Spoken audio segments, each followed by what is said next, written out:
Você ouve agora na Rádio Zucatuga, Encontro Cultural. Rádio Zucatuga. Olá, você que nos ouve e acompanha o programa Encontro Cultural aqui na Rádio Zucatuga. A conversa de hoje é com o escritor, documentarista, diretor e jornalista Paulo Marcum, que passou pelos principais veículos de comunicação brasileiros e teve à frente do programa Roda Viva em seus tempos áureos, com entrevistas memoráveis.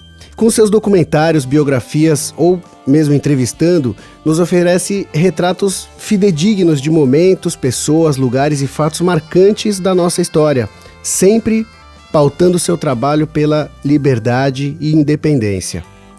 Paulo, é uma baita satisfação bater esse papo aqui contigo hoje. Muitíssimo obrigado pela presença. Imagine, prazer é meu. Conta um pouquinho pra gente como é que foi a decisão e o processo da sua mudança para Portugal. Tem alguma coisa a ver com as idas e vindas durante a produção do programa Lá e Cá? Olha, num certo sentido, sim. Essa série Lá e Cá foi feita pela TV Cultura e pela RTP2 aqui em Portugal.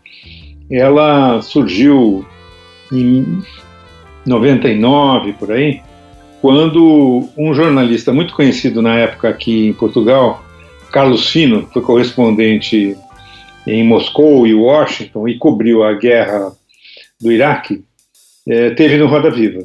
E naquele momento do programa, eu me dei conta de que talvez fosse interessante fazer uma série mostrando semelhanças e diferenças entre o Brasil e Portugal, com nós dois trabalhando em conjunto. E aí surgiu um projeto que eu acabei desenvolvendo e que só aconteceu quando eu já era presidente da TV Cultura, já não estava mais no Roda Viva, né? Que era uma série de 13 programas de 1 hora, entrevistando muitas pessoas no Brasil e em Portugal, em parte filmado na casa dele, aqui no Alentejo, parte na minha casa em Florianópolis. Então ali surgiu uma vontade de vir morar em Portugal algum dia, sem um plano definido, né? Nós, Tatiana, minha mulher e eu, ainda estávamos numa vida muito ativa, as crianças já crescidas, mais próximas ainda, os meninos, né, nossos filhos,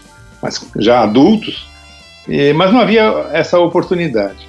Em 2016, eu saí da TV Brasil e como Tatiana e Ana já estavam aqui, eu falei, bom, já que estou desempregado, vou passar uns dias em Lisboa, né? Aproveitar a bela cidade em que hoje estou vivendo. E aqui, como a gente já tinha feito uma porção de programas de turista, desde aquele tempo lá, de 2000, quando foi filmada a série Lá e Cá, foi 2008, estou falando 98, mas não foi 2008, e em 2009 a série foi pro ar, não faz tanto tempo assim. Mas aí eu comecei a olhar os anúncios de imóveis à venda, e havia muitos imóveis. Portugal ainda estava saindo daquela crise de 2008, sim. Né, de 2016, né, ainda não tinha retomado totalmente a sua situação econômica. E vimos um anúncio que chamou a atenção aqui no bairro de Alcântara, viemos ver e eu fiz uma proposta meio sem pé nem cabeça para o proprietário, ele aceitou e a gente comprou um apartamento e acabamos vindo morar por aqui. Quer dizer, não foi algo milimetricamente planejado, foi algo que foi acontecendo e hoje a gente está mais tempo do que no Brasil e por conta agora da pandemia, sem saber sequer quando é que a gente vai poder voltar ao Brasil. Mas eu diria que foi uma boa iniciativa, porque mesmo antes dessa situação que a gente está vivendo, Portugal é um bom lugar para envelhecer. Né? E essa é uma situação inevitável, né? Todo mundo envelhece, a gente está eu estou vivendo essa experiência aos 67 anos muito de perto, né? Espero poder viver mais tempo e notadamente na pandemia, né, Portugal revela-se um país que enfrentou de maneira muito competente esse processo, né, com bons resultados até agora, principalmente por conta da disposição do povo de se recolher em casa e cumprir as determinações legais e também um pouco da aliança que todos, políticos, empresários, trabalhadores, sindicatos, tal, estão estabelecendo nesse momento, porque entendem que, na verdade, mais importante do que qualquer coisa nesse momento é garantir a vida das pessoas, né? Uhum. Esse debate que o Brasil se coloca hoje por força de um governo sem pé na cabeça, não se processa aqui, né? Existe um entendimento claro de que a prioridade é a questão da saúde, embora haja muitos embates e discussões, como você conhece, sobre quais são os próximos passos, se o governo está fazendo tudo aquilo que pode para garantir a vida financeira das famílias e dos trabalhadores. Já estão começando a repensar a abertura também, né? A volta das pessoas às aulas. Mas é um bom lugar para estar passando esse perrengue que nós estamos vivendo. Eu tenho essa impressão também, assim, sinto bastante confiança. Claro, nenhum lugar é perfeito e tal, mas eu sinto muita confiança nas medidas que estão sendo tomadas e nas condutas como estão sendo adotadas, né? E como é que está sendo a adaptação, né? Você já se sente integrado a Portugal? Como é que está sendo a receptividade, o convívio, tudo mais?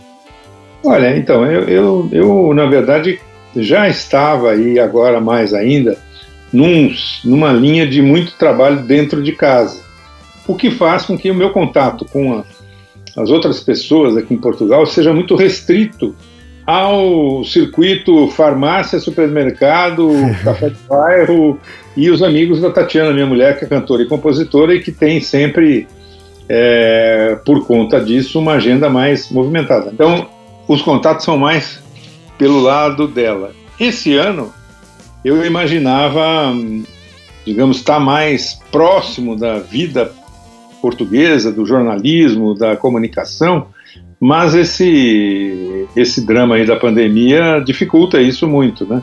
Uhum. Ao mesmo tempo, é aquela história, aos 67 anos, é difícil você reconstruir um círculo de amizades, refazer tudo da estaca zero, coisa que qualquer pessoa que muda de país deve fazer.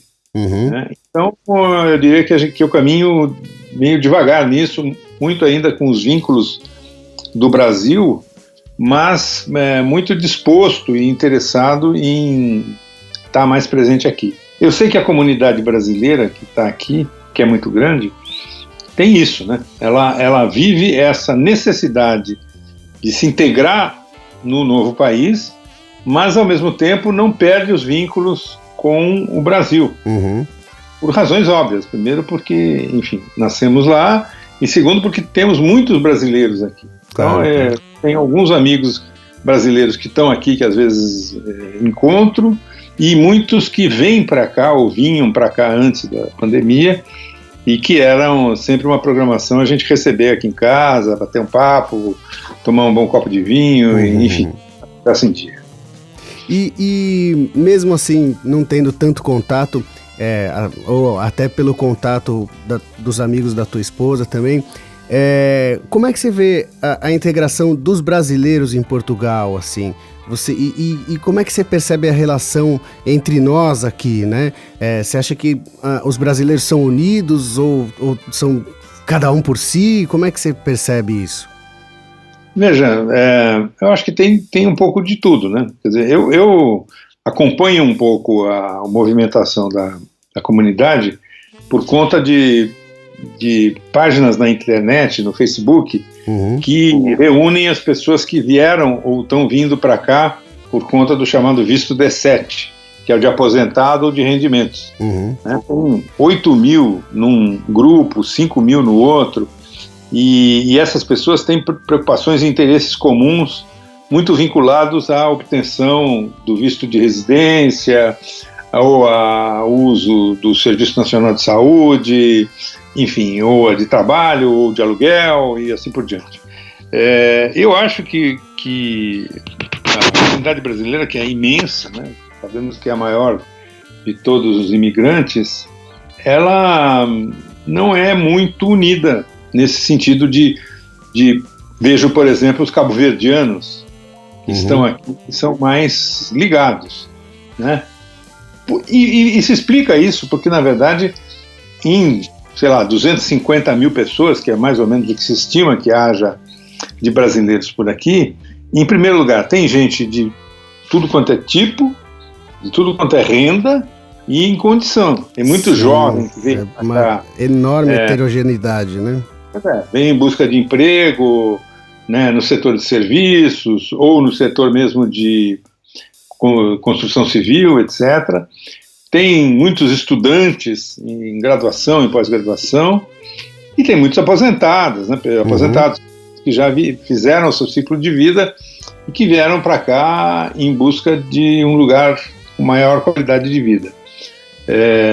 Eu tinha, ou tenho ainda, quem sabe um dia isso seja possível, a fantasia de que é importante realmente construir veículos de comunicação para revelar essas pessoas umas para as outras, né? Nós temos aqui, com certeza, em todos os segmentos de conhecimento, gente muito competente, com muita informação para proporcionar e que não são conhecidos principalmente entre os brasileiros, né? E, sim, infelizmente, sim. A embaixada brasileira não é muito ativa nesse campo aqui, né? Então, os jornais do Brasil têm todos os principais colunistas ou correspondentes aqui. As emissoras de TV, Record e Globo, têm transmissões da programação brasileira para cá. A Record tem inclusive uma programação específica local, né? Mas eu diria que falta, e por isso essa iniciativa de vocês é louvável, faltam outros meios e outros canais. A grande dificuldade disso sempre é como sustentar projetos desse tipo, né? E justamente não há uma base comum, mas tudo isso está mudando de tal maneira nesse cenário da pandemia e o que vai acontecer depois, que sabe-se lá o que virá pela frente, né? Todos os paradigmas estão sendo postos em xeque e a gente vai ter que pensar de maneira diferente, se reinventar, como diz aí, para o novo normal, né? Quem sabe isso aconteça. E você percebe alguma diferença no comportamento, nos costumes dos brasileiros que mudam para Portugal? Olha, eu espero que sim. Eu percebi em mim mesmo algumas questões que foram muito chocantes para mim, me dar conta disso. E exemplifico. Em primeiro lugar, nós brasileiros, de maneira geral, perdemos uma certa boa educação que os portugueses têm, né? E isso por conta de uma pressa, de um estilo meio norte-americano, vamos dizer assim, se é que a gente pode atribuir isso aos americanos. E eu vivi isso na prática muito claramente em duas historinhas logo que cheguei. A primeira delas foi, eu entrei num autocarro, como se diz aqui, e dirigi meu motorista da seguinte maneira: esse autocarro passa na rua de Alcântara? E o sujeito respondeu, boa tarde. Eu me dei conta de que eu não dizia mais bom dia, boa tarde, boa noite, olá, antes de perguntar qualquer coisa para uma pessoa. Muitas vezes isso a gente nem olha para as pessoas, né? Isso é uma falta de educação sem tamanho, que não foi minha mãe quem me ensinou, certo? Foi a pressa, essa coisa de viver numa cidade grande, de achar que e num certo sentido, de achar que você é mais importante do que o outro, né? A segunda experiência foi numa loja de venda de bicicletas no centro da cidade, ali na Baixa, e que havia uma senhora enchendo o pneu da bicicleta que ela ia comprar, ou sei lá, na porta da loja, impossibilitando que eu passasse. E eu fiquei à frente dela ali, olhando feio, sem falar nada, e ela pouco se importou comigo, continuou enchendo o pneu, até um momento em que ela virou para mim e falou assim, queres passar? Falei, sim. Então peça. Então isso é outro detalhe que eu acho assim, peculiar dessa coisa, quer dizer, a gente acha que se eu estou num corredor de supermercado, que as pessoas têm que abrir espaço para que eu passe. Né? E não é verdade. Né? Você tem que pedir com licença, por favor, claro. Obrigado. Essas palavras aqui são muito frequentes. Então, eu diria que a primeira coisa que eu aprendi foi um pouco isso, e digo que, às vezes, penso que muitos brasileiros ainda não se deram conta disso. Parte do preconceito que há, e existe um preconceito contra os brasileiros, ele é justificado pelo tipo de atitude que nós brasileiros temos, principalmente se estamos em grupo. Né? É uma coisa um pouco de malta, como eles dizem aqui, mas é de malta de cães ferozes, entendeu? De falta de educação. Mais uma coisa, o lisboeta, principalmente, isso não acontece no interior. Eu viajei muito pelo interior de Portugal por conta de, por um período, estar como correspondente da Folha de São Paulo. Mas o lisboeta, ele é meio mal-humorado. Mas essa grosseria, essa falta de bom humor, ela é dissolvida se você se apresenta educadamente, em grande parte. Não há, né, essa coisa. E, ao mesmo tempo, é um povo mais educado do que o nosso. Né? O exemplo está aí na pandemia.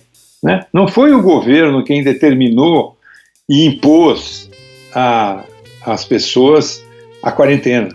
Foram as pessoas que tiraram seus filhos da escola, que foram para casa, fecharam seus negócios, imediatamente ao receber a informação de que estávamos vivendo essa realidade. E isso explica o sucesso que Portugal está tendo, parcialmente, pelo menos até agora, no adiamento de um problema gravíssimo, claro, como esse que nós estamos vivendo, entendeu? Então, eu dei uma longa volta para responder a tua pergunta, mas eu acho assim, nós brasileiros não somos um tipo só, mas uma parte dessa comunidade agiu aqui, ou age aqui, um pouco de maneira exagerada. Né?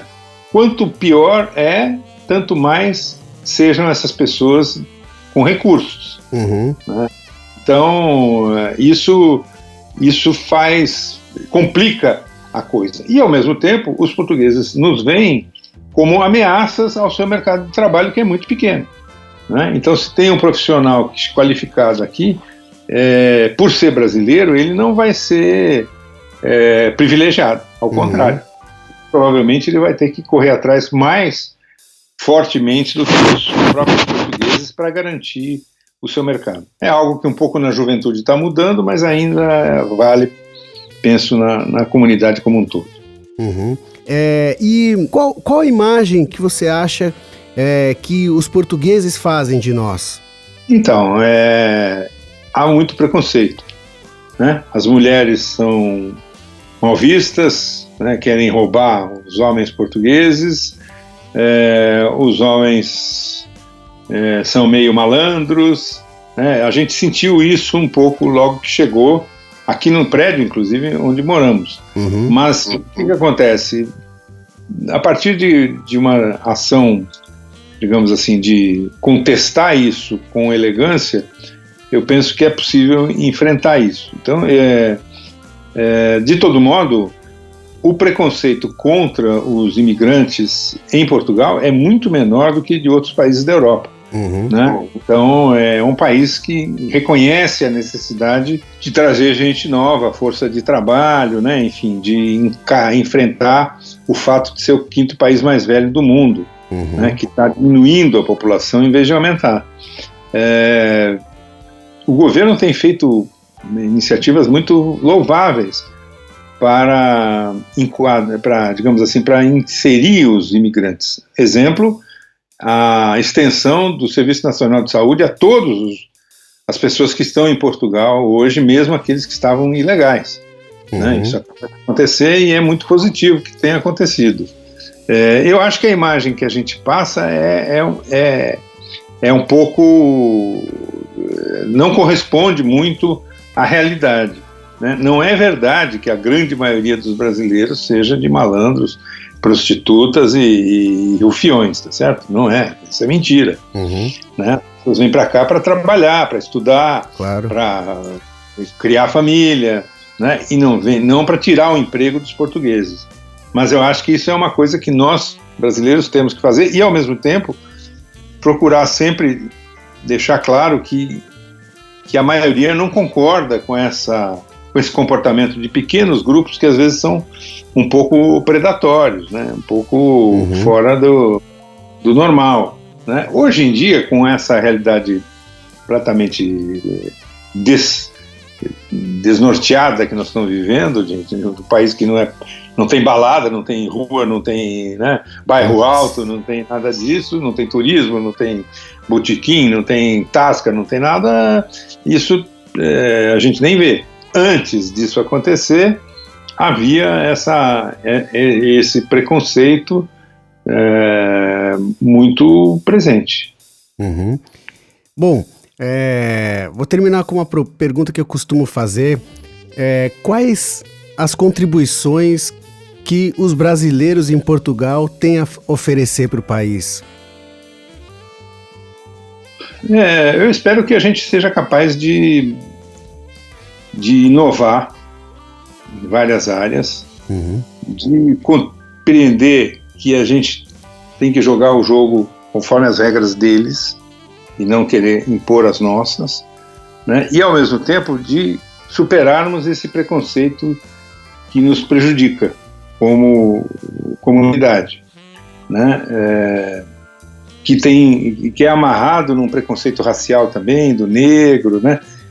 Ainda que seja um brasileiro branco como eu, mas isso vem tudo junto, né? E que é amarrado também num preconceito social, porque muitos brasileiros são atendentes de balcão de uma pastelaria ou de uma tasca, ou pintores, mecânicos e assim por diante, e isso é mal visto por um pequeno segmento da sociedade portuguesa.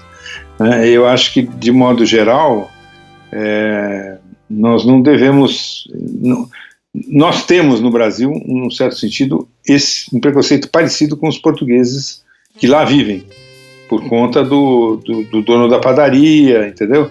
E um pouco desse folclore da figura do português que é muito distanciado da realidade que a gente vive hoje. Então eu diria que a contribuição que a gente tem que fazer é tentar, enfrentando esse preconceito, fazer com que ele diminua e de alguma forma contribuir para que esse país avance. Pelo menos é o que eu gostaria de poder fazer por aqui. Poxa, Paulo, foi um grande prazer ter você aqui. Te agradeço novamente a participação e as contribuições tão bacanas, né, que você trouxe. Puxa vida. E legal. Muito obrigado mesmo. E espero que tenhamos outras aí também, né, porque assunto não falta. Quando quiser. Tá obrigado. Bom? Grande abraço, hein? Bom, e assim a gente termina o programa Encontro Cultural, que teve hoje a presença do grande jornalista Paulo Marcum. Muito obrigado a você que nos ouviu até aqui, um grande abraço e até breve. Você ouviu na Rádio Zucatuga Encontro Cultural. Rádio Zucatuga.